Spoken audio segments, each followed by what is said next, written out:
meus olhos coloridos refletir, porque eu estou sempre na minha e não posso mais fugir. Meu cabelo enrolado, todos querem imitar. Eles estão baratinados, também querem enrolar. Do racismo, né? Aí vocês podem falar, tirar dúvidas que vocês tenham sobre esse tema, né? Porque, assim, apesar de ser um tema muito debatido e muito falado, o que a gente percebe muito na sociedade brasileira ainda é que as pessoas, elas ainda não têm uma noção exata do que é o racismo em si, né? E de como a gente pode contribuir para acabar com isso. E é óbvio, né, pessoal? O racismo não é algo que você vai acabar de uma hora para outra. Ou seja, não é algo que a gente vai simplesmente apertar um botãozinho amanhã e o racismo não vai existir mais, né? A gente vai perceber que isso é algo que está na sociedade há muito tempo, né? Na sociedade brasileira ele existe, ele é um fato, né? Algo que realmente acontece e que uma das formas que alguns órgãos tentam minimizar os problemas que nós temos relacionados ao racismo é justamente minando aí, né, na sociedade a ideia de que o racismo não existe, né? O que é um absurdo, porque o racismo existe, ele é forte dentro da sociedade brasileira e nós, como cidadãos presentes na sociedade, nós temos o dever não só de não ser racista, né? Isso é obrigação de qualquer cidadão, mas de combater, né? De ir para cima e de falar e de tirar dúvidas também, de estar sempre presentes aí nessa questão ligadas ao racismo, né? Bom, então eu vou fazer uma introdução aqui e aí a gente começa depois a falar, né? E cada um pode ter a oportunidade aí de estar falando.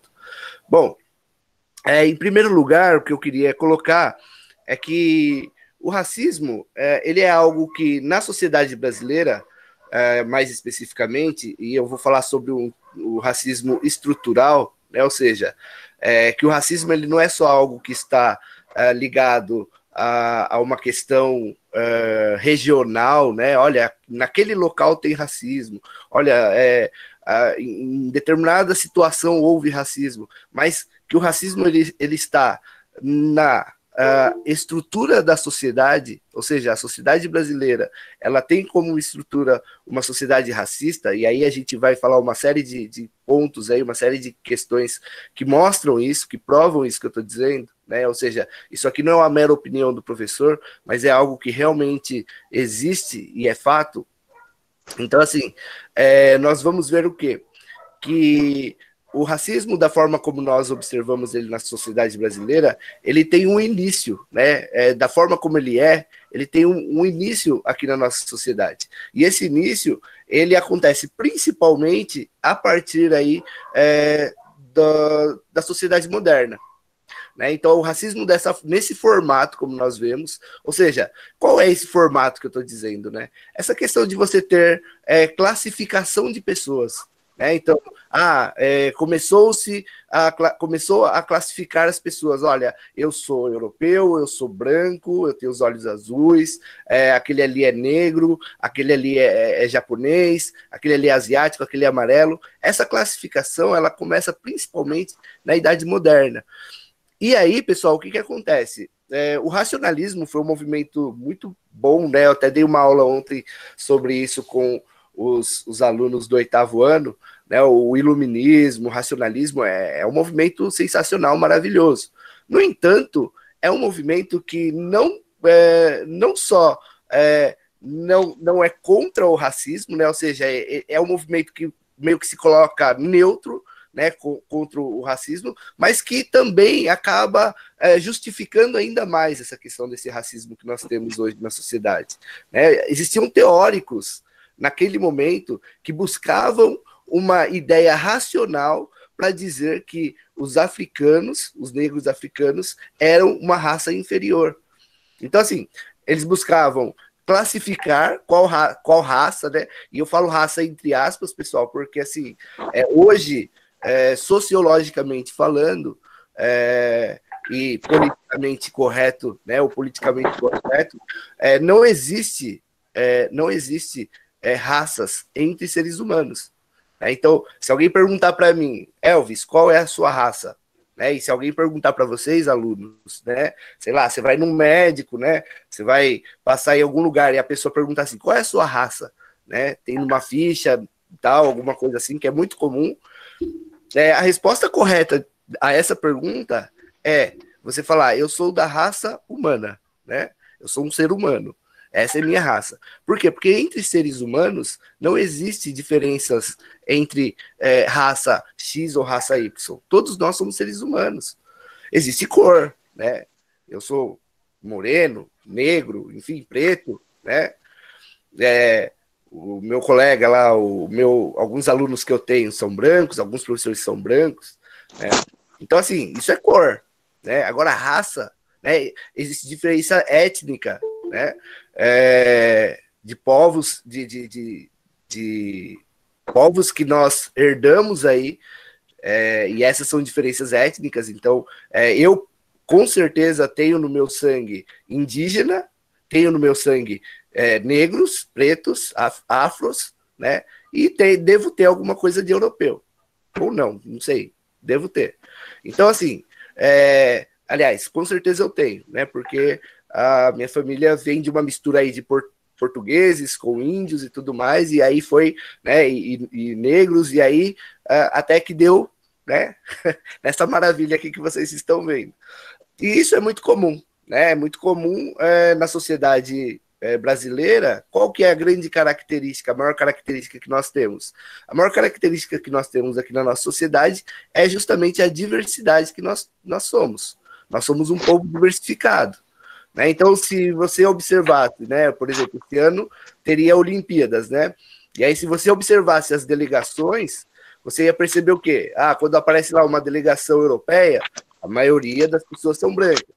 Aparece lá uma delegação de um país da África, a maioria são negros, né?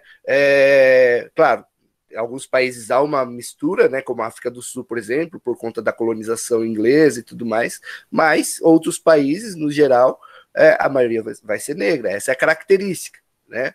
A característica dos europeus brancos, dos asiáticos, né, que nós chamamos de amarelos, olho puxado, né, enfim. E a característica do brasileiro, né? Qual é a característica do brasileiro? É justamente o fato de você olhar para aquela delegação e ver uma pessoa de cada cor. Ver um negro, um branco, um mais ou menos, um ali, né, e tal.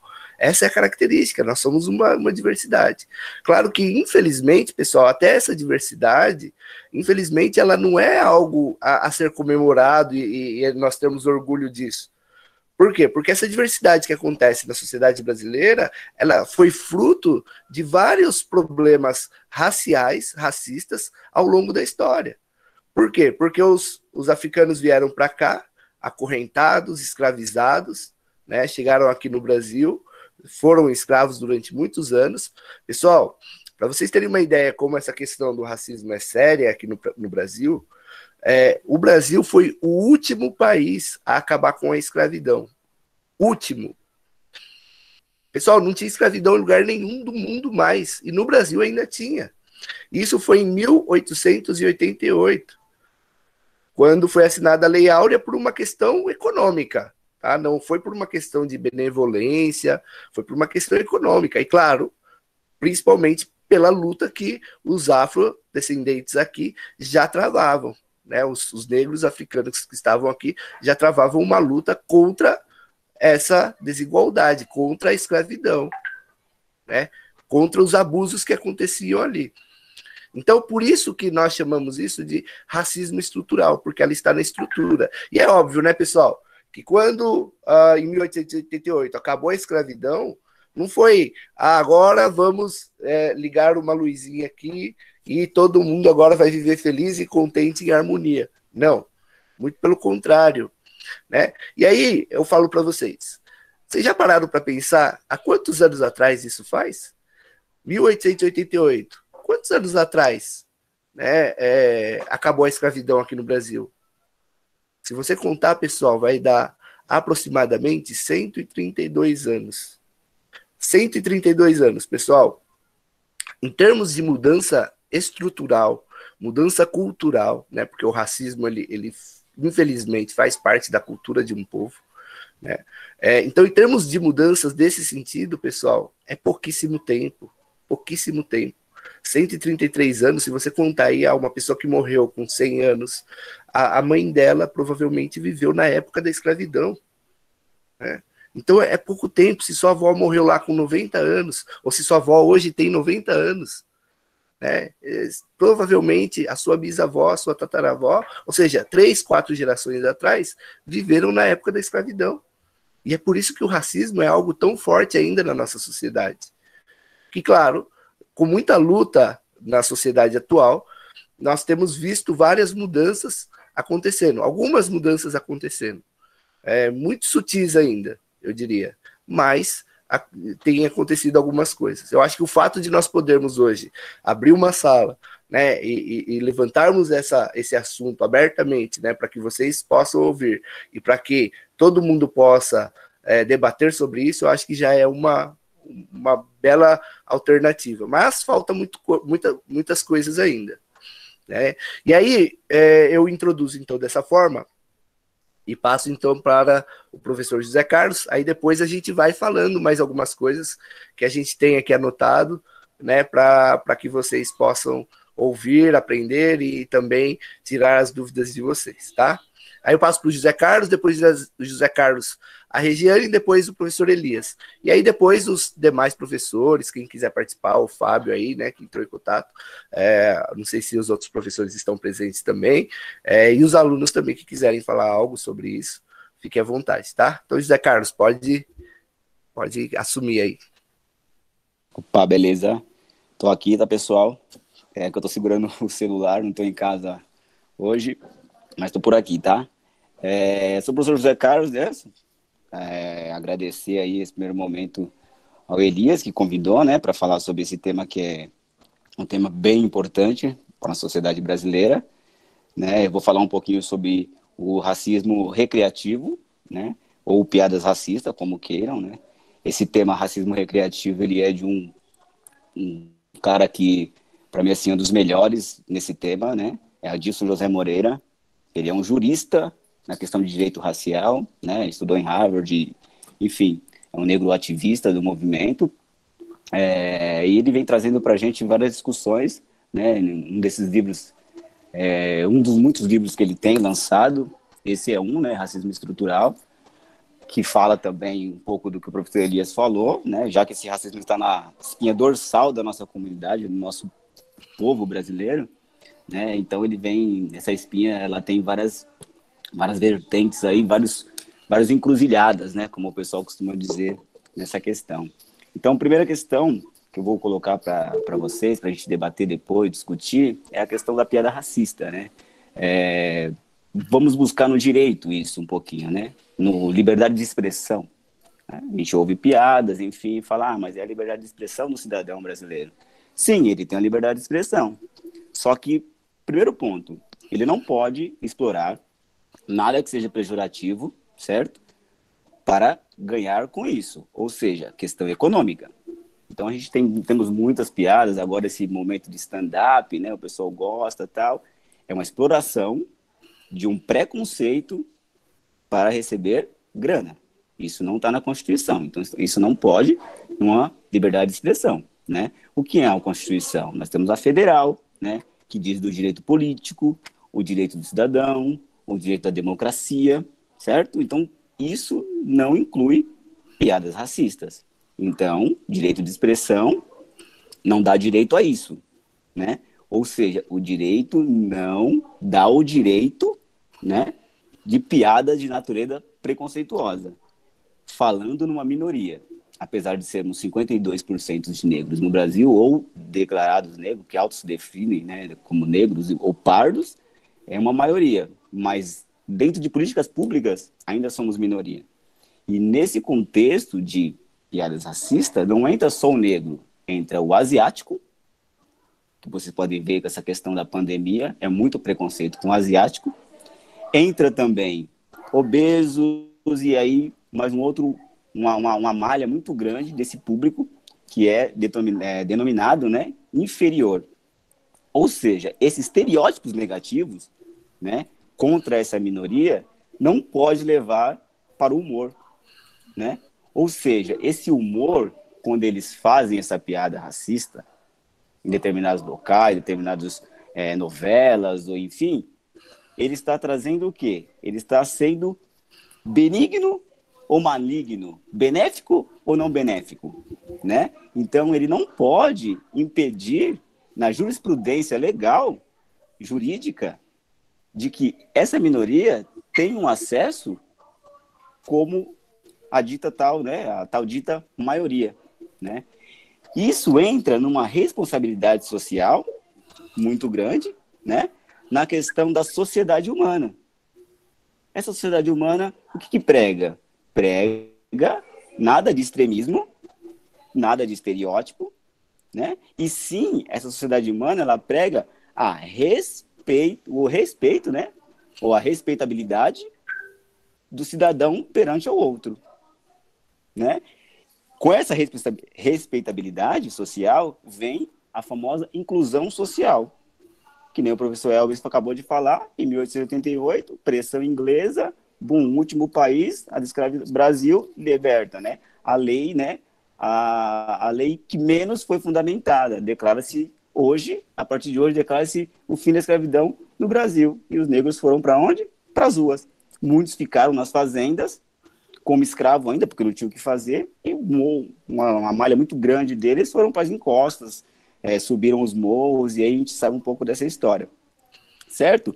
Então, essa responsabilidade, né, ou respeitabilidade social, não dá o direito, né, desse cidadão brasileiro, afrodescendente, ou asiático, ou de qualquer outra malha de minoria, seja tratado dessa forma, né, como uma piada, como um racismo recreativo, certo? Por quê? Porque existe nessa questão social, né, nós que somos assim de baixa renda, né, digamos, pobre não, que pobre é o diabo, nós somos baixa renda, né, essa é uma verdade, nós estamos o quê? Nós sofremos uma dominação social muito grande. Há um monopólio no nosso país, né, que o poder econômico não está nas nossas mãos. Então, essa piada, esse tipo de conotação racista, ela nos leva a permanecer nesse monopólio, né? E percebam vocês, alunos e professores que estão me ouvindo nesse momento, aqui participando da live, que essas piadas, essas conotações racistas são feitas em locais estratégicos, como escolas e trabalhos. Nossa, professor, mas por que estratégico escolas e trabalhos? Sim, porque é onde existe um processo de busca por recursos e oportunidades. Todos que estão na escola estão procurando recursos e oportunidades na vida. No trabalho não é diferente. Recursos e oportunidades também. E aí é uma questão de homem, né? A questão de homo sapiens, né? Homo sapiens sapiens aí, né? Quando esse denominado diferente, né? Que está com o monopólio do poder, se sente ameaçado por um inferior. Então, piadas de conotação, o cabelo de um negro que se destacou, ou em escola, ou em trabalho, porque é nesses locais que tem um processo de busca pela melhoria, certo? Ele se sente ofendido quanto homem, né, caucasiano, por estar, assim, sendo afrontado por um africano, né, de pele escura, com mais essa pele escura retinto, né, é mais melanina que nós temos, por isso que não tem essa questão de raça, e sim o ser humano. Então ele se sente ofendido por ser um homem, ele tem aquela questão da virilidade masculina dele, e também a questão de raça, entre aspas. Né? Então, essas conotações, ela é bem interessante a gente discutir, porque se forem pegar, é sempre locais que buscam oportunidades, né? Você não vai... Um exemplo, no futebol acontece muito. Por quê? Ganha-se muito no futebol, né? E quem se destaca? Quem são os maiores, né? Jesse Owens já mostrou para Adolf Hitler que a questão de arianismo não existe. O cara leva 3 medalhas de ouro na modalidade que os alemães eram melhor. Então não tem essa questão de raça ariana, não é? Então é nesses momentos que aparece esse discurso, né? E esse discurso também é dito como o famoso discurso de ódio. Nossa, professor, mas que palavra? Sim, é o discurso de ódio, né? Por quê? Não tem coisa pior para um ser humano ser comparado com um animal. Ou seja, ele não é, um animal não é politizado, um animal ele não participa da comunidade política, né? Então, isso é um repúdio, isso é um discurso de ódio quando se é comparado a um animal. Ah, que ele parece um macaco, né? E aí ainda brinco, não é macaco, é primata, tá? Tem toda essa questão também. Então, isso é um discurso de ódio, né? E isso leva a um momento na nossa sociedade na teoria da superioridade, né? Eu sou superior a você por N motivos, né? E esse superioridade leva as pessoas ao quê? Ah, é aquela mas foi uma piada, foi um momento, é uma brincadeira. Não, a questão da brincadeira nos leva ao elemento que é chamado elemento cognitivo. O que é isso? Uma coisa que não vai subir na sua mente. Ela não some. Você hoje fez uma piada naquele determinado momento. Quando você se deparar com o diferente de novo, aquilo volta na sua mente. E você vai fazer o quê? Uma categorização e uma generalização de toda uma raça. Então, eu sou acostumado a fazer piadas desse tipo. Racista, preconceituosa. Ah, mas eu só faço em momentos assim. Você terá esses momentos assim em vários momentos na sua vida. Então, é onde você faz o quê? Você continua com aquele, mesmo sendo inconsciente, o seu inconsciente está incutido em você. E toda vez que você se deparar com uma coisa diferente, você vai pensar ou vai replicar aquilo que já foi feito de maneira errônea. Certo? Vou dar um exemplo para vocês dos ingleses. Os ingleses são os caras mais, né, os aristocratas do mundo, né? Pontualidade inglesa, aquela questão toda, né? Vocês veem lá aquele soldados ingleses que pode cair água nele, ele não mexe, não muda a postura, né? Esses são os ingleses, homens viris e tal. Qual é a personagem que eles gostam e riem bastante? Mr. Bean. Por quê? O Mr. Bean é tudo que o inglês não é. Ou seja, nós, né, cidadãos, com esse costume, né, desse racismo estrutural que está na espinha dorsal do nosso país, rimos do diferente, ou seja, rimos daquilo que nós não somos. Então, toda vez que você vê o diferente, vai gerar o quê? Um deboche, uma brincadeira. E isso mesmo sendo involuntário. Quando se percebe, se estão fazendo piada racista em jornais, em televisão, em qualquer repartição que tenha, que é o trabalho e a escola, que é as principais, que tem essa disputa, né, pela melhoria, pelo inconsciente. Porque nós temos isso incutido. E rir, debochar daquilo que você não é. Né? Então fica aí, para não me alongar muito, fica a dica sobre, um pouquinho sobre o racismo recreativo, né? Espero ter ajudado vocês aí, tá? E segue a live aí. Obrigadão. Regiane, deixa eu só perguntar, a Vânia está aqui na live? Vânia? Não? É que ela estava, eu ia dar oportunidade para ela dar uma palavrinha para os alunos, mas então... Tô lembrando que eu quero falar. Ah, tá. Pode deixar, Mayara. Já a gente já vai abrindo para todo mundo aí que desejar falar. Regiane, tá com você aí a bola. O seu microfone tá desativado, tem que ativar. Deixa eu ativar. Deixa eu ver se eu ativo aqui. Não, é você mesmo.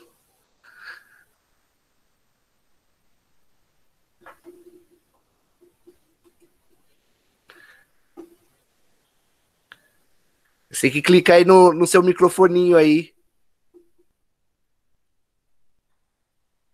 Ainda não. Clica nele. Aê, agora foi. Aê, foi. E aí, tudo bem? Tudo bom. Demorei de entrar, desculpa, tá? Porque eu fiquei sem internet e fiquei sem conseguir entrar, mas eu tava tentando desde as 2 certinho. Tá tranquilo. Então, a Vânia tava, sim, agora parece que ela deu uma saidinha, mas ela tava tentando falar também e não conseguia. Ah, tudo bem. Tá bom? Beleza. Então, eu vou ser breve, tá? Eu não vou falar muito igual a vocês, tá? Vou ser bem breve no que eu vou falar aqui. Eu quero falar um pouco da lei de...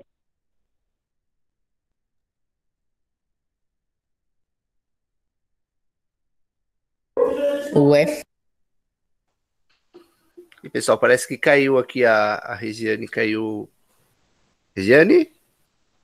Voltei. Oi, pode falar. Caiu aqui. Então, ó, eu vou ser breve, tá? Então, aí depois passa por José e para os outros professores que também com certeza estão doidos para falar um pouquinho, para participar. Então, como vocês falaram, eu assino embaixo no que você falou, no que o professor José falou. Nós não somos raças, somos humanos. Tá? Então, antes, o negro, o padre, eles não participavam da vida social, não ingressavam numa faculdade. Eles não tinham a mesma oportunidade que um branco trabalhar num banco. Você não via um negro trabalhando em banco, não via um negro trabalhando em escritório, entre outros comércios, né? Então, a partir de uma lei de cotas que foi determinada pela Dilma, né? Foi dia 29 de agosto de 2012, a lei 12.711. Essa lei foi publicada e foi determinada que 50% das bolsas das universidades passava a ser para os negros, não só para os negros, mas para famílias pobres. Tipo, você tinha que fazer uma declaração de renda que você ganhava pouco para você entrar na universidade. Hoje sim, hoje tem vários negros participando, pardos participando na universidade através dessa lei de cotas, que antes eles não tinham a mesma oportunidade. Antes era muito difícil você ver um negro ingressar numa faculdade. O negro não tinha o mesmo direito, não é que ele tinha menos sabedoria, pelo contrário, o negro tem uma sabedoria igual a qualquer um branco, ele é muito sábio. Só que eles descartavam como que eles não fossem nada, como que não fosse ninguém, como que não fosse nem gente. Hoje eles já têm esse direito de participar igualmente de uma universidade, fazer uma faculdade, lecionar, trabalhar em branco, ser um advogado, ser um juiz, entre outros empregos que hoje eles têm o mesmo direito. Porque antes você não via um negro ser um juiz, você não via um negro ser um advogado. Hoje eu já tenho esse direito através dessa lei que foi implantada pela Dilma 29 de agosto de 2012. Agora, quem puder acrescentar mais um pouquinho sobre essa lei, aí eu agradeço. Ok, tá certo. Eu acho que é muito importante a gente pensar, né, nessa questão das cotas, né? Eu acho que essa questão ela foi muito polêmica na época que ela foi implantada, e até mesmo a gente via pessoas, às vezes, negros, né, que eram contra naquele momento, né, que justamente trazia essa conotação de que, então parece que nós somos menos, né, por isso que nós temos direito a cotas. E na realidade não é isso, né, na realidade, primeiro que essa medida é uma medida paliativa, né, ela não é uma medida que vem para o resto da vida você vai ter cotas, não, mas ela vem para equilibrar aquilo que não era equilibrado, né, aquilo que havia um desequilíbrio gigantesco. Então a lei de cotas ela serve para trazer um equilíbrio. Ela é muito interessante porque, pessoal, tem um sociólogo chamado Emile Durkheim, que ele tem uma teoria baseada em fatos sociais, né? Então a teoria do Durkheim ela se baseia em fatos sociais. O que são fatos sociais? Fatos sociais são coisas que acontecem na sociedade e que, se você observar, você vai perceber que essas coisas que acontecem, elas têm um porquê, né? Elas têm uma questão técnica, né? Então, o que acontece? Vocês estão me ouvindo, pessoal? Então, né? Sim. Tá. Então, o que acontece, pessoal? Na realidade, essa teoria dos fatos sociais, ela coloca como que quando você vive em sociedade, em determinados momentos, em determinadas situações, você tem um poder, existe um poder de coerção na sociedade, um poder de generalidade e um poder de exterioridade, né? Então, o poder de coerção, o que que é? É que, dependendo de onde você mora, com quem você vive, a sociedade que você está inserido, você meio que é levado a tomar determinadas atitudes. Claro que todo mundo vai tomar essas atitudes? Não. Tem um ou outro que não toma, que sai dessa realidade. Mas, no geral, você vai perceber que a maioria das pessoas, elas seguem o mesmo rumo.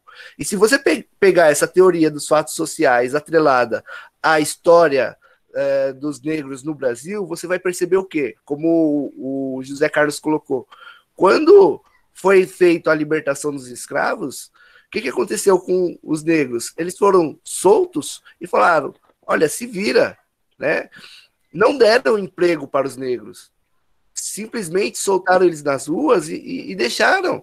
Você vai passar fome. Qual que era a ideia? O pessoal tinha teoria racista na época que dizia o quê? Que os negros iam morrer e ia acabar os negros no Brasil.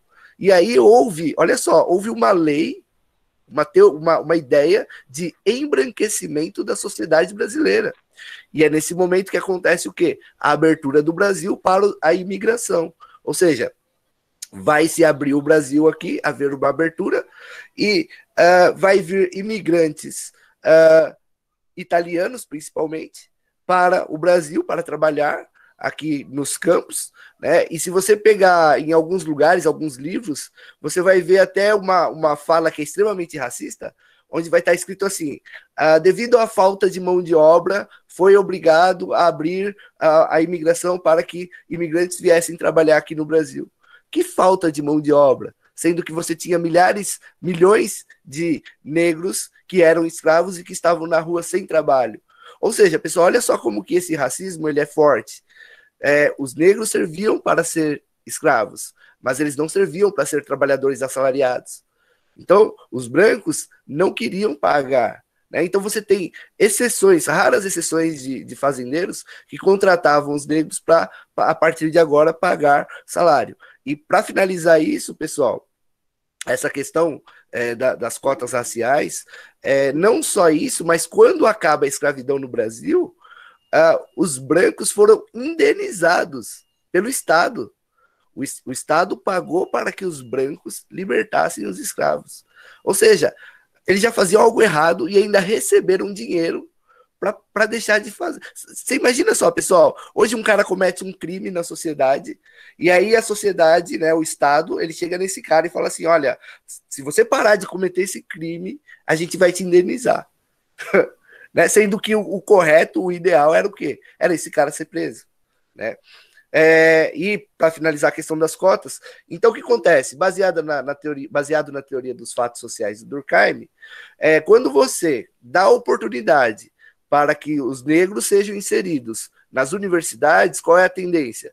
Que a partir de então, e eu, pessoal, sou fruto disso, né? Eu não sei se o José Carlos chegou a receber algum tipo de auxílio, cota ou coisas do tipo. Eu sou formado em 2 faculdades, eu não paguei nenhuma das duas, né? Por conta de programas governamentais e coisas mais que existiam na época, né? E que existem até hoje. E aí o que acontece, pessoal? Então, quando eu sou inserido também tem a lei de terra também, que o pessoal podia, então, na universidade sem pagar através dessa lei também. Sim. E aí, pessoal, quando nós somos inseridos, eu fui o primeiro da minha família a fazer uma faculdade, né? Então, até a geração do meu pai, eu tenho um irmão mais velho que também não tinha feito. Ninguém da minha família, pessoal, meu pai tem 12 irmãos, para você ter uma ideia, e minha mãe tem mais 5.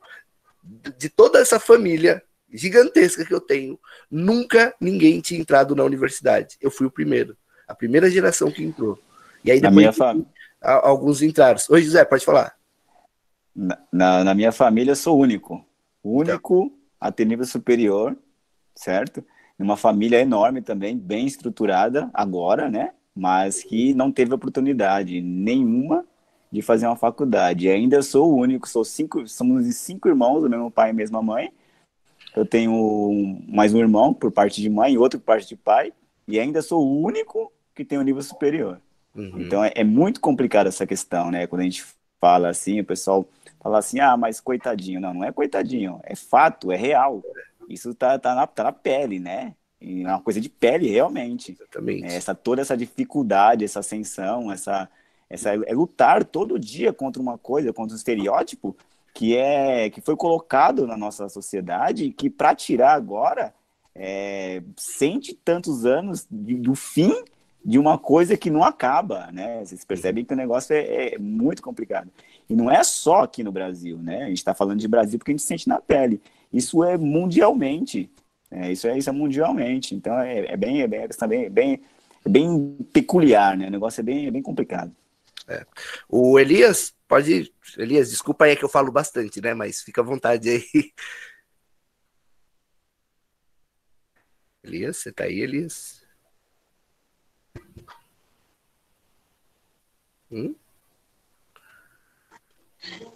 Professor? Tem um Elias Carvalho aqui. Eu não sei se ele não tá ouvindo. Eu acho que ele não tá conseguindo tirar o fone. Não, agora sim vai. Estão me escutando? Oi, escutando. Então, até pegando o gancho da Regiane, eu vou pegar esse ponto mesmo da questão de cotas. Para botar fogo até mesmo na questão da discussão, sendo negro, eu sou totalmente contra a questão de cotas. Por quê? Principalmente porque me faz pensar que eu sou, sem querer me menosprezar, eu não sou pior que uma pessoa branca. Muito pelo contrário, eu tenho que mostrar para a sociedade que da mesma maneira que o branco estudou nas melhores escolas, mesmo não tendo o mesmo aparato, eu tenho as mesmas condições de passar num concurso público, num bom local, para ganhar, sei lá, 20, 30 mil reais, sem a necessidade da questão de ter uma cota me protegendo. Às vezes a gente fica preso na questão do estereotipo, mas a gente mesmo já acaba se autodiscriminando, se protegendo através dessa questão de cotas raciais. Até porque, calma aí, até porque a questão das cotas raciais vai muito contra aquela pessoa que não estudou, vai ficar protegido através de uma cota racial. Só para poder lançar aí uma questão a mais na discussão. Eu acho que nós, negros, temos que saber o seguinte, a gente tem as mesmas condições que os brancos.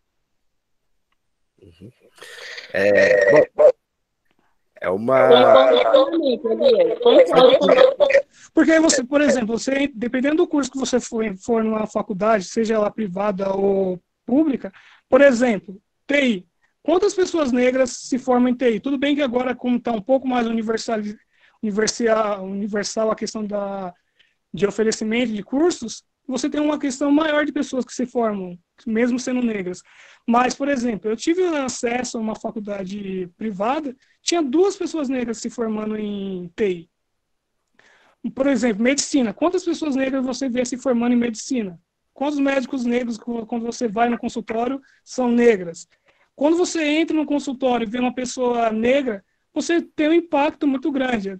Enfermeiro você até vê bastante, mas médico, muito poucos médicos se formam que são negros. Eu acho até um preconceito da própria sociedade, né? Porque quando vê uma negra tendo a exceção de chegar num curso universitário, eles fazem de tudo para essa pessoa desistir. Não tem um estímulo dessa pessoa chegar e se formar.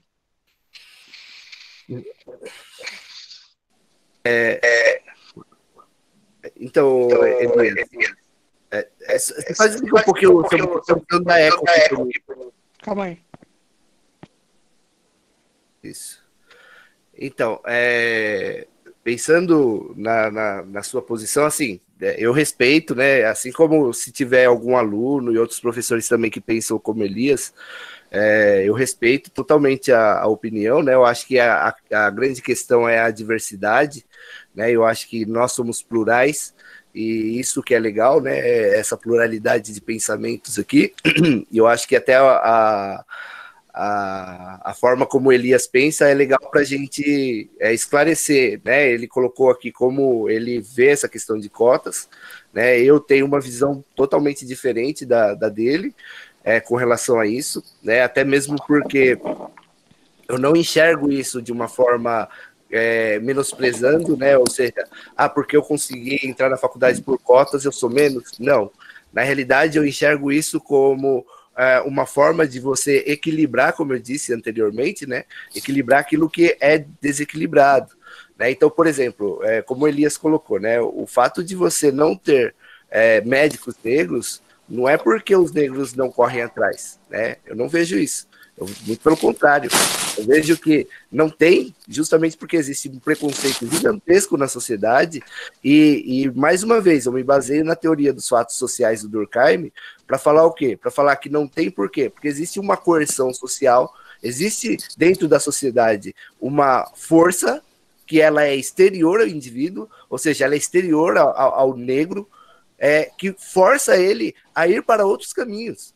Agora, claro que vai ter um ou outro que vai se superar e vai conseguir sem a ajuda de ninguém, maravilha, esse cara merece um prêmio. Mas terão pessoas que, com a ajuda de alguns órgãos do Estado, vão conseguir também. E isso também não é algo a ser menosprezado, né? E assim, lembrando que a lei de cotas, ela não é uma lei que abre as portas da universidade e fala assim, olha, se você é negro, você está dentro. Não é assim. É coisa de 3%, né? É uma coisa mínima. Ou seja, não é o cara que não estudou nada, que não fez nada, que a vida inteira não quis saber da escola, que vai entrar lá na faculdade. Não.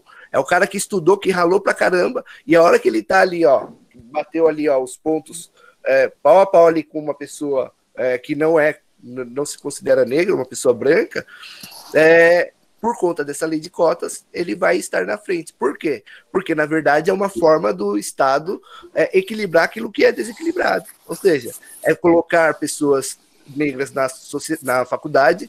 Por quê? Porque não tem, porque não tinha, né, até então. Hoje você já vê mais, mas até então não tinha. E mesmo hoje você vendo mais, não significa que nossa, todo negro agora tem a mesma oportunidade que o branco. Não, ainda, infelizmente, pessoal, ainda as oportunidades, quando você vai fazer uma entrevista ou coisas do tipo, ainda há esse olhar, quando o cara é branquinho lá do olho azul, cabelo liso, e quando o cara é negro, principalmente se o cara, sei lá, tem o cabelo black power, se o cara tem uma forma que ele gosta de se mostrar, de se colocar diante da sociedade, as pessoas olham com preconceito.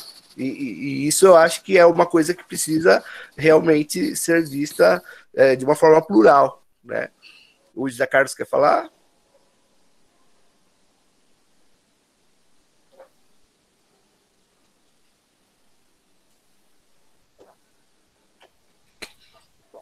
José Carlos? Opa. Então, essa questão, né, de cota, o próprio movimento negro discute muito isso, né? Uhum. Eles vão discutir esses lados, né? O lado que o Elias tem, o lado que você tem, respeito minha colocação também, mas eu vejo essa questão de cotas, eles estão tentando, né, na verdade, não equiparar nós agora, eu, você, o Elias, e sim os nossos antepassados. Entende? Porque vem essa discriminação não é de agora, é de long time. E agora que o negro mais politizado, ele tenta acessar uma faculdade. Então, essa questão é para equiparar uma estrutura que nós não tivemos. Né? Pô, eu sou filho de analfabetos. Minha mãe não sabe ler, não sabe escrever. Meu pai não sabe ler, não sabe escrever. Então, qual a base que eles me deram para hoje eu ter um nível superior? Praticamente nenhuma. Se não fosse a vontade e alguns programas sociais, né? No caso, eu não entrei com cota, mas eu fiquei por um tempo nos Jovens Acolhedores, que é do governo, eu prestava serviço no hospital por 4 horas e eles pagavam a metade da minha bolsa na faculdade. É um programa do governo, não é um programa para negro, é um programa para baixa renda e acabou me beneficiando. Então, eu vejo essa questão de cota, não agora, é uma questão que eles estão tentando equiparar. Então, a cota não é equiparar. Eu sou filho sou descendente nigeriano, urubá, meu pai urubá, minha mãe urubá, né? Meus avós vieram navio negreiro para cá, se conheceram meus pais conheceram no Brasil e tal, tem toda uma questão muito forte da matriz africana, não menos que você, mas né, a gente tem aí essa questão.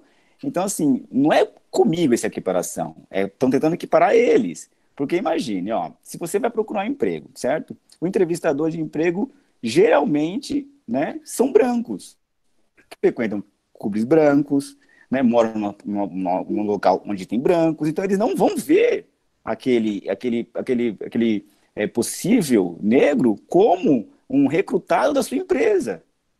Ele não vai ver porque ele não tem essa questão. E, por outro lado, um jovem negro que assiste novela, que vê filmes, hoje, no século XXI, ele está se vendo na tela. Mas olha isso 2 décadas atrás. Não tinha negro. Negro na novela era como? Os escravos. Né? Era sempre escravo, na senzala, aquela questão... Ou marginal, né? Pior. E marginal. Então, assim, quando eu vou a um médico, eu me deparo com um médico negro, que eu vou ter um professor negro, que eu tenho o próprio negro, né? Eu falo, meus filhos e tal, estão vendo que tem pessoas com o mesmo biotipo ocupando cargos diferenciados. Então, a cota ela vem para colocar, para mostrar para os outros que você pode chegar até lá também. Né? Parece uma inferioridade? Verdade, parece. Lá vem o coitadinho que vai usufruir da cota. O correto seria uma cota para baixa renda, porque aí pegaria tantos por cento de negros e a população que não se denomina negra que também precisa, certo? Mas essa questão do negro ainda é maior. Porque se você ficar num gráfico aí, o pessoal de geografia que gosta, né? Põe num gráfico para ver. Baixa renda está aqui, o negro está abaixo do abaixo. E o pior ainda, tem a questão da mulher. A mulher recebe menos que o homem, e se for mulher negra, menos que a mulher branca. Então, não é uma questão assim que a gente está tirando da cartola, os números estão aí, né? Então, o que fazer? O que o Estado faz para equiparar tudo isso? Né? Vamos fazer a política de cota. É paliativo, não é um remédio que vai acabar com o coronavírus, porque ninguém sabe ainda, né? Assim, é paliativo, você vai lá, agora tá com corona, você vai lá, toma o quê? Toma um antibiótico, vai dar certo, tomara que seus anticorpos reajam, porque se não reagir não tem o que fazer, né? Então a cota ela vem com uma questão paliativa, né? E sem falar que a cota foi uma conquista do movimento negro, mas tem dentro do movimento negro aqueles que não apoiam essa questão de cota. Então, quando se fala em questão de preconceito, é muito complicado a gente lidar com certos tipos de coisa, porque tem o pessoal que já quer botar fogo no mundo, né? Tem uma parte do pessoal que fala, não, já que é assim, então... E não é. Né? Martin Luther King já pregava desobediência civil, né? Igual Gandhi, Malcolm X também, né? Agora tem alguns filmes saindo nas plataformas falando de Malcolm X e falando também da proximidade que ele tinha com alguma com os criminosos e tal. Mas Malcolm X, que é um livro de fácil acesso, assim, para quem quiser conhecer um pouco da história do movimento negro, né, de fora do Brasil, que a gente importou muita coisa de lá para cá, ele fala o seguinte, ele mente, né, Malcolm X, ele mente da sua criminalidade para poder chegar nos criminosos e tirar os criminosos da criminalidade. Então, ele utiliza da fala para chegar até essas pessoas. Então, acho que a gente tem que utilizar do mecanismo que nós temos para atingir o maior número de pessoas possíveis. E a cota, ela vem para tentar atingir o maior número de pessoas possível. E tem uma outra questão, já falando em gráfico, dos negros que iniciam e não terminam a faculdade. E aí você pergunta por que se ele teve oportunidade? Porque a questão não é só entrar, a questão é se manter, né? E dentro de uma política preconceituosa de um negro na universidade. Né? Porque você vai estudar quantos tem na sala de aula. Eu me formei, só tinha eu. O que me deu força foi ter aula com uma professora, mulher, negra, né? A Mônica, e ainda me deu aula de Brasil colonial. Que fala o que no Brasil colonial? Todo o período da escravidão. Então, poxa, eu falei, caramba, professora muito top, escritora de livros, né? Aí eu falei, bacana, mas o único que se formou. Então, assim, eu tive a oportunidade, tem outros que têm a oportunidade, que chegam até lá, mas não conseguem aguentar o fardo, né, de trabalhar, enfim. Então, eu acredito, para finalizar, prometo que eu não falo mais, a política de cota ela vem para equiparar uma questão que ficou lá atrás, para tentar, nos dias de hoje, né, mostrar para o negro que ele pode se ver num outro patamar, não da criminalidade, na servidão e sempre como subalterno, né? Eu penso assim. Ok. Bom, nós falamos já bastante aqui, né, professores e tal, que nós quatro, né, que estávamos aqui, que pensamos nesse debate e tudo mais. Eu queria abrir agora, né, para os outros professores, se eles querem falar algo, os alunos também, se quiserem dar opinião e falar, né, e aqui é livre, pessoal, a opinião de vocês assim, bem-vinda, né? A gente vai ouvir a todos, sem preconceito, tá? Então, alguém gostaria de falar? Não. A Pro Maiara queria falar, tem a Pro Cíntia também aí. Maiara? Mas assim, deixa a Pro Cíntia falar primeiro que eu tô dirigindo. Eu vou parar o carro para falar com vocês, tá? Não vai bater o carro, pelo amor de Deus. Cíntia? Pro Cíntia? Gente, a Cíntia eu acho que não é a professora, não. Ah, tá. Eu acho que é a aluna. Aí não. Não, né? Eu acho que é a aluna Júlia do 8º A. Sim, é a mãe da Júlia. Então, sabia. Então, algum aluno quer falar alguma coisa? Os professores também, os outros professores que estão? Alguém? Quer dar opinião, falar algum, né? Comentar alguma coisa sobre o tema? Eu posso falar, professor? Pode falar. Peraí, gente, seguinte, eu vou ligar aqui a minha câmera.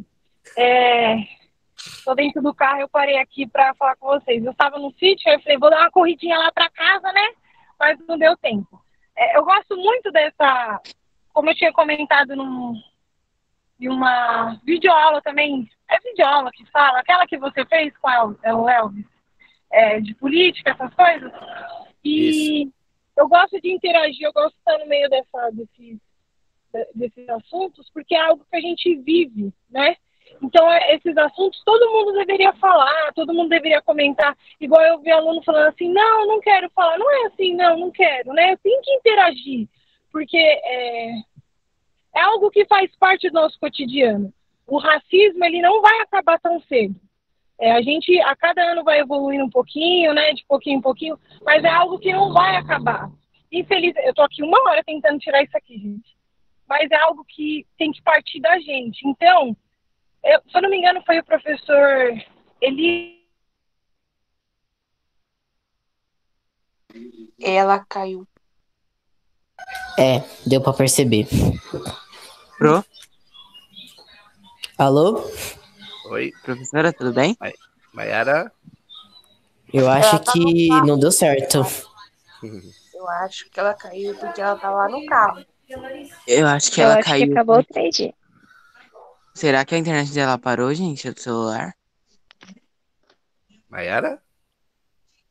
Pro, Maiara? Não, né? E aí, Eu Vini, acho que ela vamos você um pouco. Eu acho que ela caiu porque ela tá lá no carro. Tá. Pessoal, então vamos lá. Enquanto ela volta aí, só algumas observações aqui que eu queria fazer, né, sobre essa questão do racismo, né? Existem algumas coisas que são legais da gente pensar, assim, né? Uma coisa que eu falo muito e penso a respeito dessa questão do racismo é justamente a ideia de que não há igualdade, né?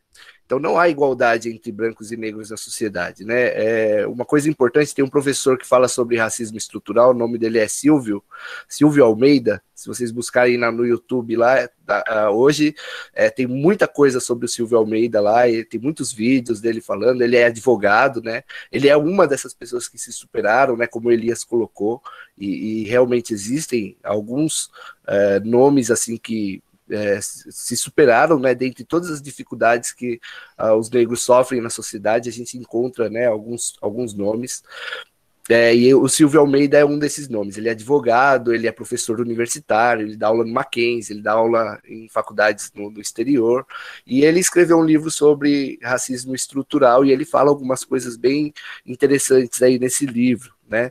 Então, uma das coisas que ele coloca, que eu acho bem pertinente, é assim, né?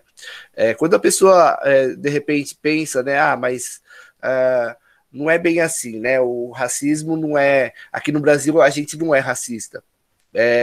Se você observar bem, você vai perceber que na sociedade existem várias pessoas, vários negros, pessoas negras que morrem todos os dias pelo simples fato de ser negro. Isso que é a gente olhar e observar que existe isso, né, em pleno século XXI. Né? Se a gente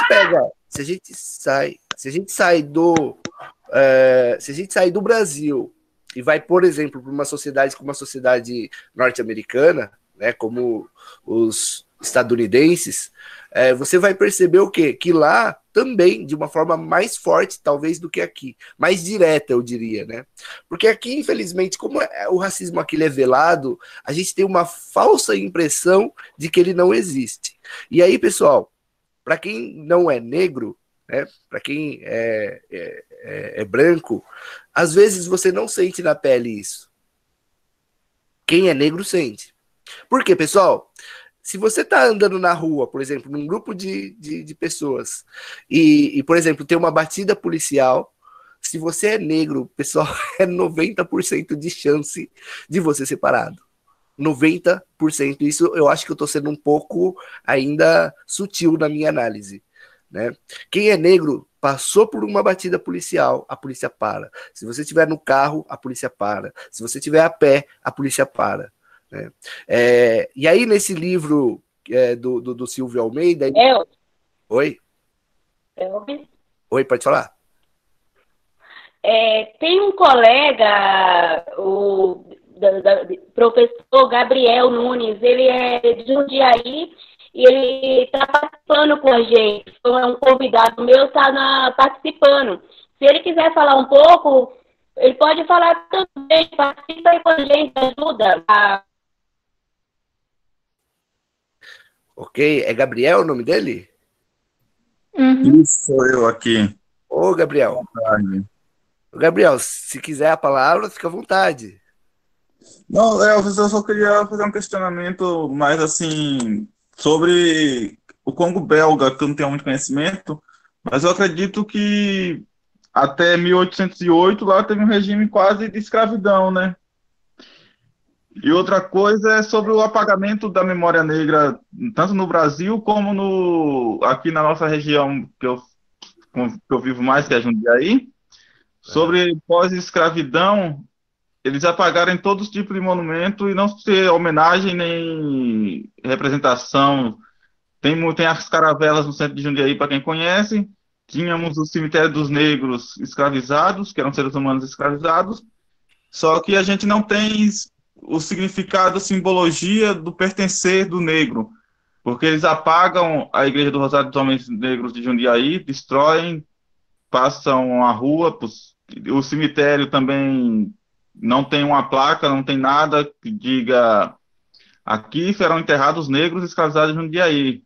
Ou, por exemplo, o Beco do Pelourinho, que eles falam que não era chicoteado os negros de Jundiaí, que na escravidão jundiaiense era diferente, mas não existe escravidão boa. Diziam que era amena, não era. Escravidão, não tem humanidade na escravidão, né? E é basicamente isso. Essa questão do Congo que você colocou, acredito eu que eu não sei dizer para você exatamente a questão de como que era visto essa questão da escravidão.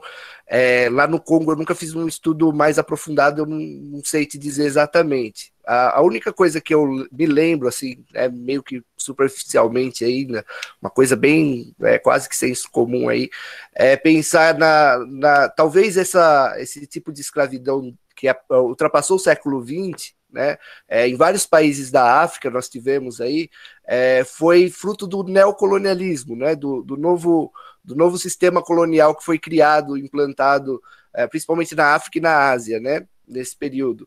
E aí você teve vários lugares onde você tinha um regime de semi-escravidão, eu diria, assim como aconteceu lá em Ruanda, né, onde você tem uma história até 1994, né, onde aconteceu o massacre de vários ruandeses também, por conta, e foi colonizado também pelos belgas, né, por conta desse neocolonialismo, mas é algo assim que a gente fala de escravidão nesse molde como existia ali naquele período do século XIX e século XVI ao século XIX, que acontecia aqui no Brasil, por isso que eu falei que o Brasil é o último, mas a gente sabe que houve vários outros movimentos de escravidão e até mesmo aqui no Brasil, eu tenho certeza que quando a gente falar em 1888 acabou a 1888 foi o fim da escravidão, na verdade eu desacredito disso, eu acho que em muitos lugares a escravidão se manteve por muito tempo ainda, e só com o passar de muitos anos que isso foi acabando. E com relação ao Congo eu não tenho assim uma noção exata, mas alguns países da África eu sei que viveram um período de escravidão também tão igual que existia aqui no Brasil no século XX, principalmente da questão do neocolonialismo, né? Então, existiam essas questões ainda, mesmo depois do século XX aí, tá? Não sei, aqui no Brasil, não sei se é só no Brasil, mas falta documentação e registro, estudo sobre isso, né? Tanto do Congo belga como na Austrália, que se escravizava seus nativos até quase 1950, 1960. Tem alguns relatos, trechinhos, mas nada de documentação e estudo aprofundado. E claro, né, se a gente parar para pensar, né, o que eu trago independente da onde, de como, mas toda escravidão é nociva, né? Toda escravidão é ruim, seja aqui no Brasil, seja em qualquer outro país do mundo, ela trouxe vários problemas. E aí é legal porque até a gente entra numa questão importante, que até nessa questão do neocolonialismo, por quê? Porque mesmo depois libertou os escravos, né? Se você pegar os movimentos do neocolonialismo e do imperialismo do final do século XIX, início do século XX, a gente vai perceber que, apesar de não ser mais escravos, né, nesse movimento neocolonialista e imperialista que acontecia ali, os negros continuaram sofrendo da mesma forma, né, e mais do que isso, o que fizeram? Por exemplo, né, no exemplo que eu dei aqui de Ruanda, lá eles dividiram o país em dois grupos, né, então um grupo era os Hutus, o outro grupo era os Tutsis, e o que eles fizeram? Os Tutsis eram um grupo menor, e aí os belgas foram lá e colocaram os Tutsis como os líderes, os chefes, os políticos, né, os que iam ter mais direitos, vamos dizer assim. E enquanto os belgas estavam ali, esses Tutsis estavam no poder, vamos dizer assim. E tinha, gente, para vocês terem uma ideia, tinha na carteira de identidade deles, tinha lá se ele era Tutsis ou se ele era Hutu. E aí, por quê, né? Qual que é a diferença entre Tutsis e Hutus ali naquele momento? A diferença era que os belgas pegaram aqueles que eles achavam que eram menos negros, olha só, pessoal, isso. Eles achavam que tinham menos características negras, ou seja, que tinha o nariz mais afinado, né, que tinha a pele mais clara, e aí eles pegaram essas pessoas para serem os líderes do país. E aí, durante muitos anos, enquanto os belgas estavam ali, eles se mantiveram dessa forma. Quando os belgas vão embora, né, porque não tinha mais nada para extrair ali de Ruanda, aconteceu uma guerra civil terrível. Isso em 1994, ou seja, há alguns anos atrás. E aí, pessoal, nessa guerra civil, morreram milhares de pessoas, milhares de Tutsis ali foram mortos na facada, sabe? Na base da faca mesmo.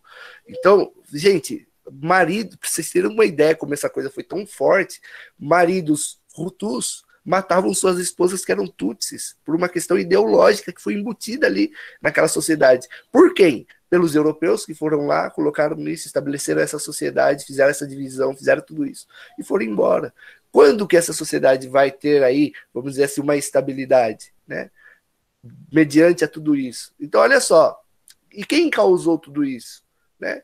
Os brancos colonizadores, né, que são chamados muitas vezes em muitos livros didáticos de conquistadores, né, e deixaram o país dessa forma. Então, essa, talvez eu acho que essa questão histórica até que o José Carlos colocou aí, que precisa ser vista sempre, né, que é importante haver esse olhar para a história, para perceber que não é simplesmente o negro não gosta de estudar, porque, gente, por incrível que pareça, há muita gente ainda na sociedade que pensa isso, que o negro é marginal, que o negro não gosta de estudar, que o negro não gosta de trabalhar, que o negro é vagabundo, né? Há muita gente na sociedade que ainda pensa dessa forma. E por isso que é importante o debate. Que quando vê o negro vindo na rua à noite já esconde sua bolsa, né? Então, você vê o cara branquinho de terno e gravata na rua, você passa por ele tranquilamente. Se o cara for negro, né, e tiver ali na rua à noite, você estiver sozinho ou sozinha, você olha, você já, opa, né, ai meu Deus, e agora? Por quê? Porque essa é a forma como a sociedade, o Estado, de certa forma, caracteriza, como o próprio José Carlos colocou, né? É a produção, né? Elvis, só para complementar a questão que o professor falou aí, né, o colega, é muito complicado essa questão, porque os europeus justificam, né, que na África já existia escravidão, né, e é fato, realmente, na África tinha escravidão, né, essa questão, esse exemplo que você deu aconteceu na Nigéria também, né, na Nigéria, Urubás e Ibo, né, os ingleses chegaram lá, dividiram né, no neocolonialismo, como você falou, fatiou a África e não respeitou os limites de cada tribo. Então, o que acontece hoje, uma guerra civil, é porque não tem limite. Um acabou invadindo a área do outro porque, né, os colonizadores o fizeram. Deixaram a desgraça lá, saíram, deixaram a língua, né? E o nigeriano fala inglês, né, e mais um monte de dialetos, deixou a língua, deixou os costumes e deixou a guerra. Então, desde que mundo é mundo, a própria palavra trabalho, ela foi criada para subalterno, né? Os europeus jamais poderiam trabalhar. Trabalho é sempre para as pessoas inferiores, certo? Então, todas as conquistas que teve na história, teve guerras e teve escravização de pessoas. Pega a Bíblia, dê uma olhada lá na Bíblia, os hebreus ficaram mais de 100 anos no Egito sendo escravizados, né? Chegaram nos portões do Egito, pediram água, estavam naquela questão buscando Canaã, entrou, comeu, bebeu, quando foram sair, o Egito falou, não, vai ficar aqui como escravo. Então, sempre existiu escravidão na história, isso é fato, porém, nunca foi feito da forma que foi feito, retirar você da sua pátria-mãe, trazer para um continente que você não conhece, falando uma língua que você desconhece e ser tratado como coisa, né? Porque a escravidão é coisificação do ser humano, como se fosse uma garrafinha de água. É minha, eu posso jogar, eu posso quebrar, eu posso fazer o que eu quiser. Então, essa modalidade de escravização que existia no continente africano, né, entre tribos e tal, era completamente diferente da desumanidade que foi feito com o negro que foi trazido para outros continentes, né, que fique bem claro, porque eles falam, mas vocês já se escravizavam? Sim, desde que mundo é mundo teve escravo. Esparta, Atenas, Império Romano, tudo teve escravo. Porém, sim, o que foi feito com os principais, né, com os negros africanos, de tirar de um continente, estamos falando de um bairro, tá, galera? Não estamos falando de um bairro, que você pega 2, 3 ônibus e vai para outro lugar, estamos falando de um continente, né, numa trajetória desumana pelo Atlântico até chegar aqui no continente americano e espalhou para o resto dos outros continentes também. Isso nunca aconteceu na história. Beleza? Ô, Mayara. Mayara, vou com você. Vai lá. Posso terminar minha linha de raciocínio? Sim. Já saiu do carro, né? Não, já cheguei em casa, gente. Uhul! É o seguinte, meu celular, quando dá 5%, parece que o match não aceita. Mas vamos lá, voltar para minha linha de raciocínio. Então, desde pequena eu sei o que é o racismo, né? Porque eu vi minha mãe sofrendo e eu também sofri. O meu começava pelo meu cabelo. Meu cabelo não é assim, lisinho, bonitinho, não. Meu cabelo é crespo, como eu também já comentei. Não existe cabelo duro, ruim. Ruim é esse seu preconceito. E, assim, eu já sofri racismo na pele. Eu acho que o Elvis também, o Elias, né? O outro pro aqui, né? O Carlos. E é sempre bom a gente falar um pouco, porque às vezes são coisinhas, assim, pequenas que você tá fazendo e você não sabe que isso é racismo. Vou ser breve, tá, gente? Para não atrapalhar.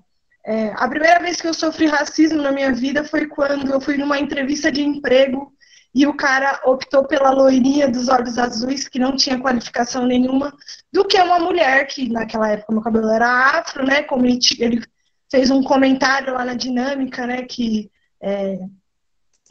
o meu cabelo não era meio que adequado pro o cargo que estava ali. Então, ali eu senti o racismo. E como o Elias tinha comentado, quando a gente dá risada de uma piada que envolve o racismo, a gente está sendo racista. Tá, mas é engraçado, não importa. Isso é racismo. A gente está passando aí por uma situação, a gente não, né? Lá fora está passando por uma situação complicada nos Estados Unidos, que teve o caso do George, não sei o sobrenome, e ontem a gente também já passou por uma questão aí que a Bombril lançou uma palha de aço chamada Crespinha, isso é racismo. Aí veio gente falando, não, é que essa marca já tem 70 anos, é que ela ficou guardada agora, a gente resolveu jogar aí no mercado. Olha a situação que a gente está passando, a gente está falando de racismo, de aceitação, de piadas, disso, daquilo, e uma marca extremamente grande joga um produto chamado Crespinha. Quando você fala de Crespinha, você está falando do cabelo, está associando ao cabelo. Né? Eles antigamente associavam esse negócio do cabelo, tinha muita piadinha, ai, seu cabelo é de Bombril, ai, seu cabelo é palha de aço. Então, eu faço parte de movimento racista, contra o racismo, na verdade. Eu sempre, quando eu vejo uma piadinha sem graça, ou eu vejo alguma coisa assim, eu tento abrir minha boca, não ficar quieta para falar, não tenho que opinar, não vou opinar. Não, se você vê uma pessoa sendo racista ou algo que induza o racismo, você tem que falar. Eu ouvi um comentário aqui de uma aluna falando assim, não tem, gente, sempre tem alguma coisinha. E eu vejo dentro de sala de aula o racismo. E esse ano eu até briguei com uma aluna dentro da sala de aula, no Azevedo, por conta disso. Então, o racismo está associado em várias coisas. Eu nunca fui atendida por um médico negro. Eu tenho 26 anos e eu nunca fui atendida. Esses dias eu estava comentando com a minha mãe, eu falei, mãe, você já foi atendida por um médico negro? Minha mãe falou, não. Eu nunca fui no banco e fui atendida por um gerente negro. Tá vendo? São essas pequenas coisinhas que a gente acaba deixando, sabe, ficando triste. Mayara, eu posso falar uma coisa dentro disso que você está dizendo? Na palestra que eu assisti lá do Silvio Almeida, né, desse professor que eu disse para vocês que fala sobre racismo estrutural, uma coisa bem interessante que eu vi que ele fala é justamente como nós estamos acostumados à ausência do negro, né? Ou seja, nós estamos muito acostumados a ir num hospital, por exemplo, e ver todos os médicos brancos. A gente não sente falta. A gente não fala assim, mas por que não tem nenhum negro aqui? Pessoal, era pra gente sentir falta, sabe por quê? Porque o Brasil tem 56% da sociedade negra. Então, se nós temos a maioria da sociedade é negro, por que quando eu olho para o Supremo Tribunal Federal eu só vejo branco? A gente tem mais da metade da população do Brasil de mulheres. Por que quando eu olho para o Supremo Tribunal, eu só vejo uma mulher lá? Às vezes duas. Isso mesmo. E quando eu vejo uma ou duas mulheres, eu não vejo nenhuma negra. Sim. Então, eu acho que isso que a Mayara está falando é muito importante a gente começar a observar, porque, de fato, isso acontece. E a gente é tão acostumado com a ausência do negro nos lugares mais, né, vamos dizer assim, importantes, politicamente falando, da sociedade, que a gente não se importa, né? A gente acha que isso é normal, né? Mas não é normal, isso é uma coisa social, isso foi estruturado dessa forma, né? E é sobre isso que nós falamos. E só para concluir aí e deixar a Mayara terminar a fala dela, uma coisa interessante de você observar, nos Estados Unidos, são 13% a sociedade negra dos Estados Unidos, 13%, e eles já tiveram um presidente negro. Nossa sociedade são 56% de pessoas negras e nós nunca tivemos um presidente negro. Então, para você ver como, às vezes, esse racismo velado que existe aqui no Brasil, ele é muito mais forte do que o próprio racismo direto que acontece lá nos Estados Unidos. Eu tenho uma pergunta. Pois não? Pode falar. Se o governo de hoje em dia fosse igual... não consegue. Ana? Se o governo de hoje em dia fosse igual ao de antigamente, ainda existiria a escravidão? Com certeza. Desculpa, eu não entendi a pergunta. Se o governo de hoje em dia fosse igual ao de antes, ainda existiria a escravidão? Então, na realidade, por que não existe a escravidão? Eu acho que é importante a gente pensar nisso, né? O porquê que a escravidão acabou. Na verdade, a escravidão ela não acabou porque naquele momento as pessoas olharam para os negros com um olhar humano. Não foi isso, tá? Então, na verdade, a escravidão acabou por um simples fator econômico. Porque nós, no mundo, vivemos, né, o mundo capitalista, e isso a partir da Revolução Industrial que aconteceu na Inglaterra, nós começamos a ter esse negócio de mercado, né, de compra, venda, de consumo e tudo mais. E qual que é o grande problema de você ter uma sociedade escravista? O grande problema de você ter uma sociedade escravista no mundo capitalista é que o escravo não é consumidor. Né? O escravo ele não ganha dinheiro. E se ele não ganha dinheiro, ele não compra. E se ele não compra, ele não serve para uma sociedade capitalista. Então, qual que foi e quem que pressionava para que para que os países acabassem com a escravidão? Tanto que navios negreiros, se eles fossem pegos no final ali do século XIX, se eles fossem pegos com escravos dentro, eles eram afundados. Gente, reparem só que os ingleses, eles não queriam mais a escravidão, mas não porque eles achavam que isso é uma falta de humanidade. Tanto que se eles vissem navio negreiro, ele afundava o navio, né? Ou seja, matava todo mundo. Né? Então ele não tinha aquela coisa de, não, coitadinho, né? Não, na verdade, é por uma simples questão econômica. Ou seja, os ingleses eles não queriam uma sociedade, imagina só o Brasil hoje, com 56% de escravo, quem seria consumidor nesse país? E no sistema capitalista, ele funciona principalmente por dois viés aí, né? Por dois pilares, eu diria. Um é a produção, e aí os escravos servem para a produção, porque eles podem produzir muita coisa. A segunda coisa é o consumo. Então, aí já não dá, porque escravo não consome, escravo não ganha dinheiro. E se escravo não ganha dinheiro, não consome, ele não serve para essa sociedade capitalista. Logo, os ingleses pressionam todos os países naquele momento para acabar com a escravidão, porque não tinha condições de você ter um mundo capitalista com escravos.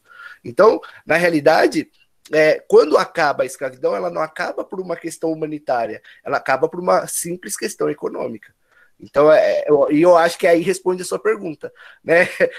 Ou seja, se não fosse o problema da economia, com certeza, principalmente a sociedade conservadora brasileira teria tentado manter esses escravos a vida inteira. Isso sem dúvida. Tá? Por isso que a gente tem, né, Elvis? Rapidinho, por isso que a gente tem hoje trabalhos análogos à escravidão, né? Sim. Você percebe que a escravidão acabou, né? É um governo diferente, porém, quem ainda recebe menos entre um homem branco e um homem negro, é um homem branco que recebe mais. Entre mulheres brancas, a mulher negra recebe menos.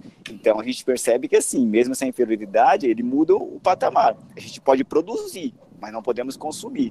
E o pouco que nós consumimos, né, é o que gera o lucro das grandes empresas. Exatamente. A Tassiana está aí. Tassiana, quer dar um oi aqui para os alunos?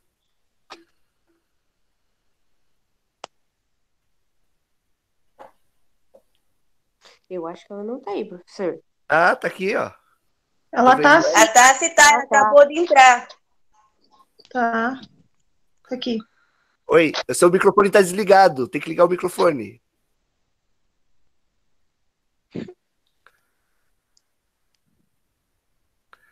Clica no íconezinho aí do microfone que ele liga. Só clica aí no vermelhinho aí.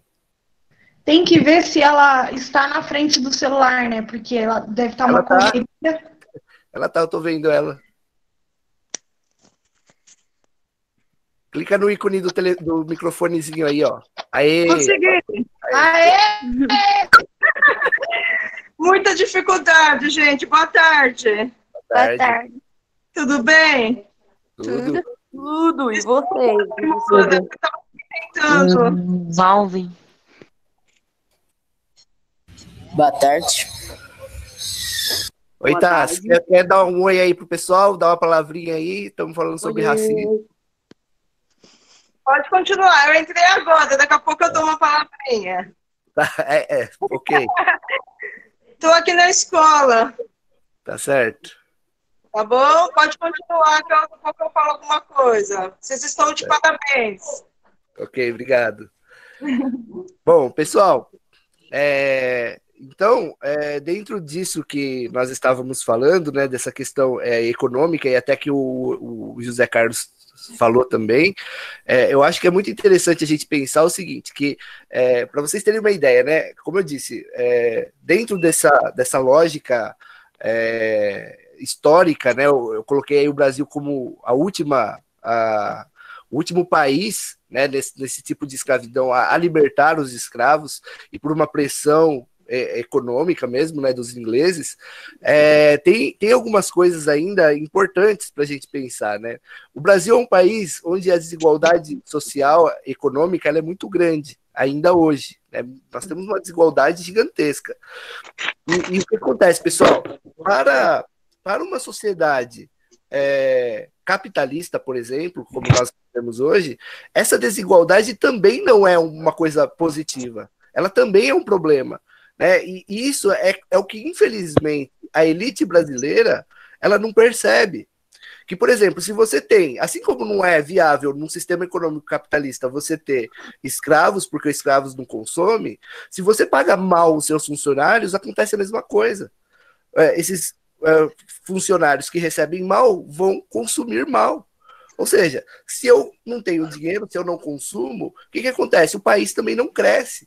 Né? Qual que é? Os Estados Unidos é um país que eu tenho 1 milhão de críticas a fazer sobre os Estados Unidos, mas em alguns aspectos a gente tem que olhar e elogiar, porque qual que é a grande sacada dos Estados Unidos? Eles investem no seu mercado interno.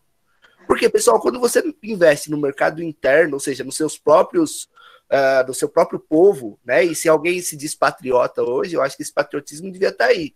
Você investir no seu povo, fazer com que o seu povo crescesse. Né? E um povo que é majoritariamente formado por negros aqui no Brasil. Porque se você investe neles, eles vão ter dinheiro, eles vão consumir, a economia vai crescer cada vez mais. É assim que funciona. Né? Os Estados Unidos fazem isso. Quem é o principal consumidor de produtos norte-americanos? Os norte-americanos. Né? Então são eles mesmos. Então, aqui no Brasil, se eu faço um carro popular, é para quem? É para a classe média alta, né? Para um determinado grupo da sociedade, não é para todos.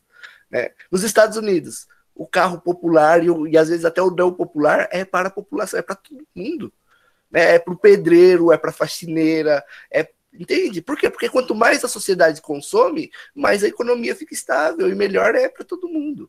Existem, Elvis. Claro, existem, mas... Oi, pode falar. O meu marido, ele trabalhou por muito tempo no Cafezal, em Minas Gerais.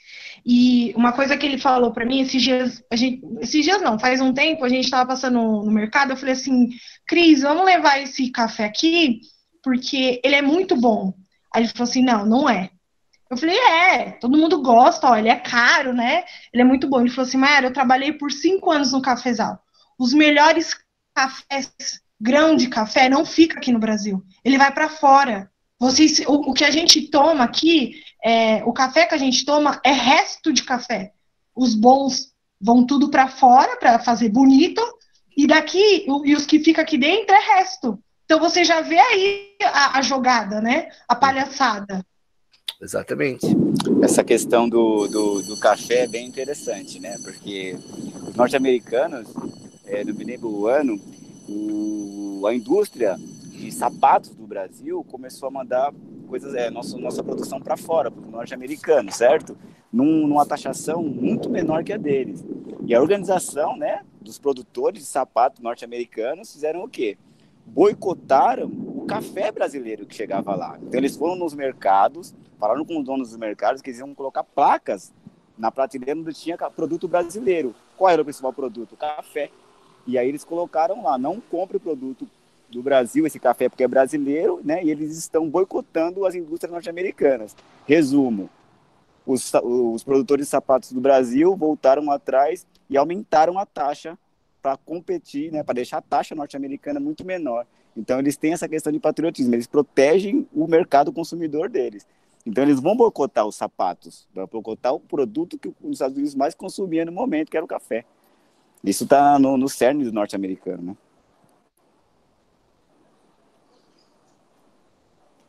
Opa. Pessoal, E não é só o café também. A soja, as frutas, laranja, e sempre de melhor qualidade é mandado para fora. Isso. Ô Elias, você quer falar mais alguma coisa dentro do debate aí? Fica à vontade. Não, vai seguindo, qualquer coisa eu faço as pontuações que a gente tiver que fazer. Na verdade, a gente já está aqui há 1h30. Eu tava pensando em já... Não, eu sempre estava ouvindo o debate, mas é a questão mesmo de deixar vocês debater aí e só fazer o que for necessário da pontuação. Ok. É que assim, tinha bastante coisa que a gente poderia ter falado, mas a gente sabe que no espaço de tempo é muito, muito curto, né? Muito pouco. A gente esqueceu de falar do apartheid na África do Sul, que foi importante também em relação à questão do movimento contra os negros, né? Que os brancos ficaram com a parte boa da África, onde tem as partes de diamantes, a riqueza, e foi segregando os negros para as partes dos guetos, né? A gente esqueceu de comentar isso. Isso. Então, vamos lá, vamos comentar. Pode falar. Não, pode comentar aí, gente. Eu só tô dando lembrete que às vezes é muito assunto que a gente poderia ter colocado e às vezes é mais fácil a gente focar naquilo que está mais próximo da gente do que a gente ficar buscando coisas antigas. Até porque é melhor partir do pressuposto do que o aluno conhece, viu o fato daquele americano que foi morto, ou os americanos que foram mortos mais recentemente, ou as violências próximas da gente, para comentar, né? Porque talvez esse ponto histórico para eles não seja tão interessante nesse momento. Eu acho que é importante. Elias, só isso. É que fica dando. É importante, eu acho que existem, né, uma série de fatores. Tem uma coisa que eu não sei quem foi que colocou, que na hora eu lembrei, né, que falou alguma coisa a respeito da história. Eu acho que foi o amigo o Gabriel, né, o amigo da Gabriel Nunes, que colocou a questão da histórica, alguma coisa assim, né? E uma coisa que eu gosto muito de lembrar também é como a nossa história, ela é uma história eurocêntrica, né? Ela é baseada no eurocentrismo, ou seja, nossa história ela é sempre vista, é sempre uma visão do europeu com relação aos outros povos, né? Ao Brasil, aos africanos, né? E tudo mais. Então é importante a gente sempre pensar nisso, lembrar disso, né? Para quando a gente estiver falando sobre a questão do racismo, porque, por exemplo, em alguns livros didáticos da minha época de escola, né, alguns livros didáticos de história, vinha dizendo, por exemplo, que os africanos foram escravizados porque os negros os africanos foram escravizados porque os índios não gostavam de trabalhar, né? Olha só, que os índios eram vagabundos, então por isso que escolheram, né? Eles gostavam mais de escravizar os negros. E isso estava em livros didáticos. E aí eu pergunto, né? Gostar de trabalhar é uma coisa, agora ser escravo, ninguém gosta de ser escravo, ninguém quer ser escravo, né?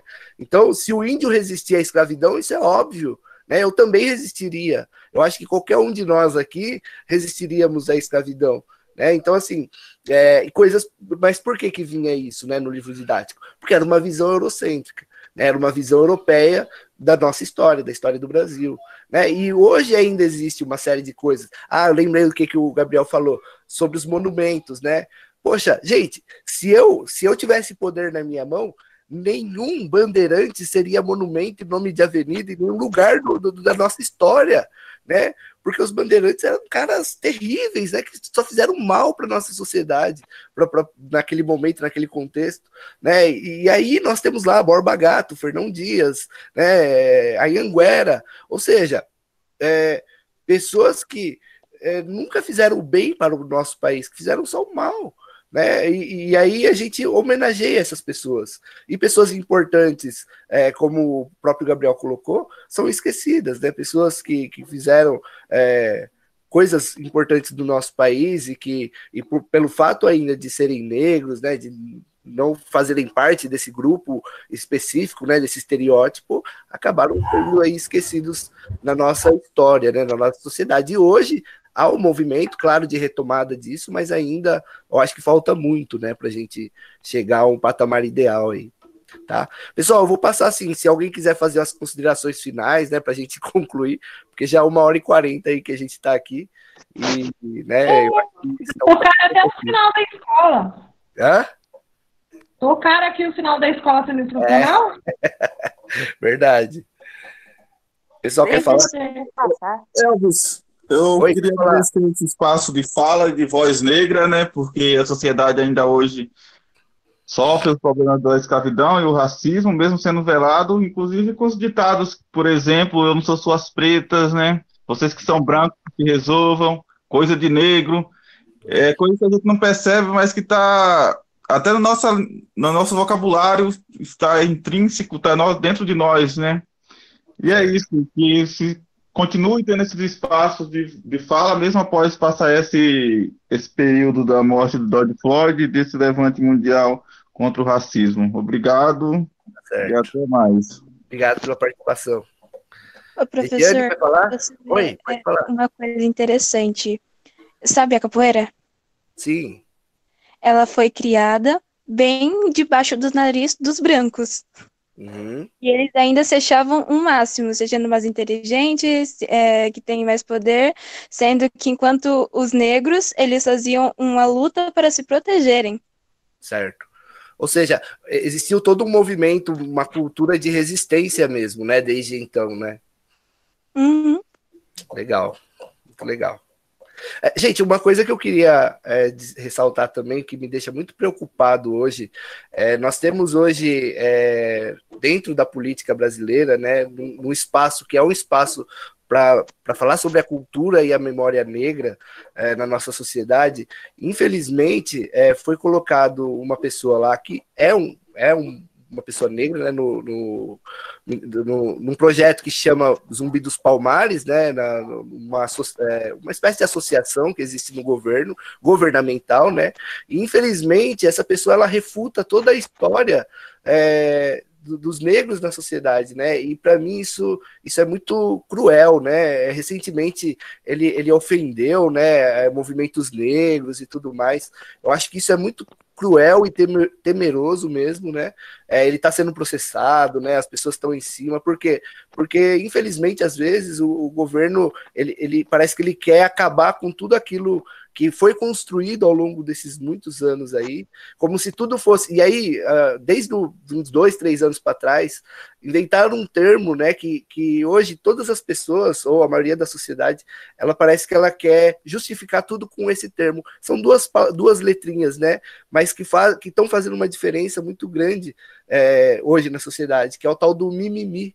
Né? Então, hoje, se você fala a respeito do movimento negro, as pessoas vêm falar para você que isso é mimimi. Se você fala que os negros sofreram escravidão, isso é mimimi. Ou seja, tudo as pessoas justificam através dessa palavra, né, dessa sílaba, né, que não deveria representar nada, mas que acaba, às vezes, tirando, né, o foco daquilo que é importante, né, daquilo que a gente precisa debater, precisa discutir, precisa levar a sério, precisa ser levado a sério, né, principalmente na escola, e a escola é o espaço para se discutir isso, né, onde as pessoas às vezes também criticam, mas a escola é o lugar, se não for na escola vai ser aonde, né? Eu vou chamar o meu aluno para ir para onde, para debater sobre isso?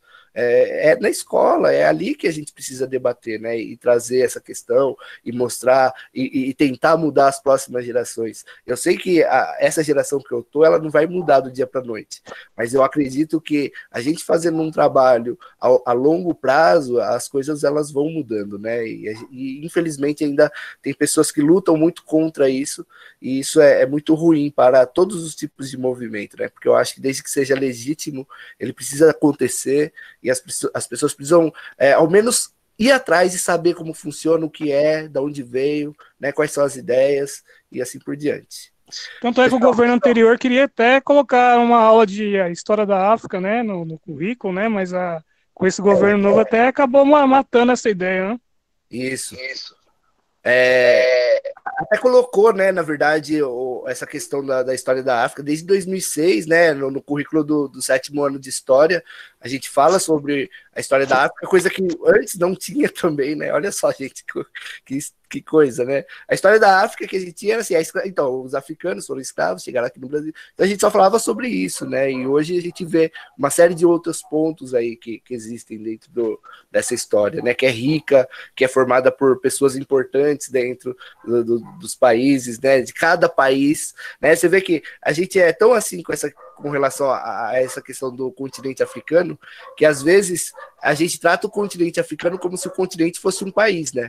Então, por exemplo, se uma pessoa é do Brasil, eu falo, é brasileiro. Se é da Argentina, eu falo, ele é argentino. Se é da França, ele é francês. Agora, se ele é de Camarões, de Gana, de Botsuana, eu falo que ele é africano, né? Como se ser africano fosse tudo a mesma coisa, né? E não é, né? Se você pegar uma pessoa de Ruanda, ela pensa de uma forma, ela age de uma forma, ela tem o seu dialeto, a sua língua, né? Ela tem a sua forma de viver. Se você pegar uma pessoa da Nigéria, vai ser totalmente diferente, né? É como se você pegar um brasileiro e um argentino e falar, ó, são da América do Sul, então é tudo a mesma coisa. Não é a mesma coisa, né? Então é uma coisa que eu pego muito no pé dos alunos, às vezes, com relação a isso, né? Fulano de tal, de qual país? Tal, fica na onde? No continente. Às vezes ele fala assim, fica naquele país na África. Eu falo, opa, peraí, né? A África não é um país, a não ser que você esteja falando da África do Sul, mas a África é um continente, né? Então é importante a gente ter essa visão. Eu tô vendo a Vânia aí. Vânia, você quer dar uma palavrinha? A gente tá finalizando já, na verdade, que a gente já tá 1h40 já aqui. Oi, boa tarde. Boa tarde. Eu queria queria parabenizar vocês pela iniciativa. Eu acho que é um momento em que todo mundo tem que estar junto, né? Os alunos que estão participando aí das aulas. É que eu estava na outra reunião com o supervisor. Então, eu queria parabenizar os professores que estão aí envolvidos nesse trabalho. Eu acho que é por aí mesmo, esse é o caminho da gente ir discutindo, né? Quem sabe isso aconteça mais vezes e vocês, alunos, sim, que interajam mais, né? E participem mais. E não deixem de ver, ler, estudar e participar através das redes sociais, junto com os professores, que é um ganho que, mesmo que voltar às aulas posteriormente, esse tipo de trabalho eu acho que pode continuar, né? Então, vocês estão todos de parabéns, tá bom? Obrigado. Tá certo. Tassiana, quer falar alguma coisa para a gente finalizar aqui?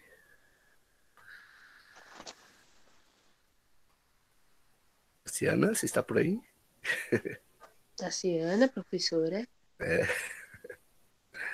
Não, mais alguém quer falar alguma coisa? Alguém quer falar mais alguma coisa para a gente finalizar? Adorei. Tranquilo? O Pro Fábio não quer falar? Tem o Pro Fábio aí participando. Cadê o Fábio? Não estou vendo aqui. Fábio, está aí? Fábio Moura. Opa, tudo bom? Ô, Fábio, fica à vontade aí.